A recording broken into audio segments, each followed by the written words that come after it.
कोई खास चिंता की बात नहीं। आपको लग रहा होगा 250 पॉइंट टूट गया, फिर भी डिम्पी जी बोल रहे हैं कि कोई चिंता की बात नहीं। चिंता की बात मैं सपोर्ट के लिए बोल रहा हूँ। हाँ, ये बात सच है कि मार्केट के पास शॉर्ट कवरिंग का जो वॉल्यूम था वो काफ़ी हद तक निकल चुका है। मैंने आपको सुबह भी बताया था, इसके पास जो फोर्स है ओपन इंटरेस्ट की निफ्टी और बैंक निफ्टी की, वो खत्म हो चुकी है। वो 1-1.5 लाख कॉन्ट्रैक्ट है बैंक निफ्टी के अंदर जो ओपन पड़े हुए, आज और कम हो गए होंगे थोड़े बहुत, और निफ्टी के अंदर 2 लाख कॉन्ट्रैक्ट हैं। अब 2 लाख कॉन्ट्रैक्ट से आप उम्मीद करोगे कि चल जाएगा या टूट जाएगा? कुछ भी नहीं होगा बॉस, वो तो एक साइडवेज करवा के छोड़ देंगे।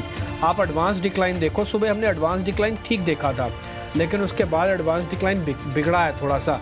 आप फ्यूचर वाली प्लेट भी देखेंगे ना, तो आपको बढ़े यानी कि डिक्लाइंस वाले शेयर्स ज़्यादा दिखेंगे आज एडवांस के मुकाबले। तो ये भी एक चीज़ बताता है कि मार्केट थोड़ा साइडवेज कंसोलिडेट करेगा और शायद अपने सपोर्ट को टेस्ट करके अच्छे से फिर एक पुल बैक दिखाएगा। आपको 2 चीज़ें याद रखनी है। पहला, एक तो फ्यूरियस बुल रन के अंदर है, उसकी कोई डेफिनेशन चेंज नहीं हुई है। आपको दूसरी जो चीज़ याद रखनी है कि मेरे को अपने लेवल से एंट्री करनी है और एग्जिट भी अपने लेवल से ही करना है। बस ये 2 चीज़ अगर आप याद रखोगे तो मेरे को लग रहा है अगले 3 से 4 दिन आपके बढ़िया से जाने वाले हैं मार्केट के। एक और पॉइंट, आज फिर से सेक्टोरियल अगर आप चर्निंग के हिसाब से देख रहे हैं तो आज का दिन भी उतना बुरा नहीं है। अगर आज के मैं आपके सामने टॉप गेनर्स की एक सूची रखूं तो आप वहां पे क्लियरली देखेंगे कि Larsen, power grid, Adani enterprises, Tata com, ये कुछ एक शेयर्स बढ़िया आपको चलते हुए दिखे और इसके अंदर मार्केट का मोमेंटम वापस से लौट आया है। जो शेयर आज कमज़ोर थे इसी कैटेगरी में वो एशियन पेंट थे। ये एल&टी और एशियन पेंट तो दोनों ही आपको पता है CLSA की रिपोर्ट का कमाल है। एक कहती है कि मैं बाय करूंगा, एक कहता है मैं शॉर्ट करूंगा, यानी कि वो टारगेट घटाते हैं। और हमने एक प्लेट के जरिए दोनों का आपको बताया, दोनों के अंदर गिरावट और बढ़त 3-3% की है।